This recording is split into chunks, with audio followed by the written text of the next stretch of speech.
Face à face tendu dans les rues de Moroni, des candidats de l'opposition en route vers la CENI pour dénoncer des fraudes massives dans le scrutin ont été stoppés net par les militaires déterminés.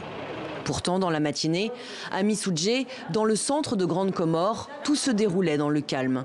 C'est ici que le président sortant a voté. Azali Assoumani, tout sourire et très entouré, a salué les observateurs internationaux venus contrôler le scrutin.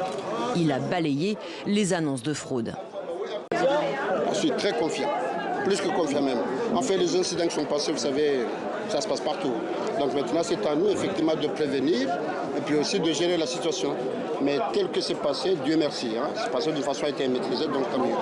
Car à Anjouan, des échauffourées ont éclaté dans des dizaines de bureaux de vote. Les urnes auraient été bourrées, des assesseurs de l'opposition empêchés de faire leur travail.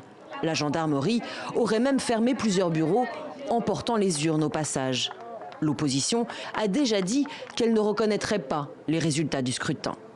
Et tout le monde est témoin pour voir comment des militaires qui sont censés représenter et défendre la nation se sont permis de bourrer des urnes au profit d'un pouvoir qui est déjà derrière nous. Le pouvoir Azali, c'est un pouvoir qui est derrière nous et je crois que Azali doit tirer les conséquences de son échec.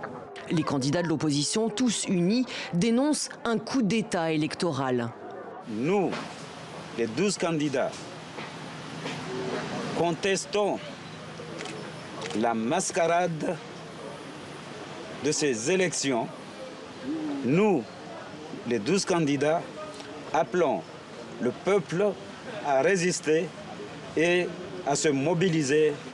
L'opposition a appelé les habitants à se rendre devant l'Assemblée nationale, là où seront dépouillés les bulletins pour empêcher le passage des urnes.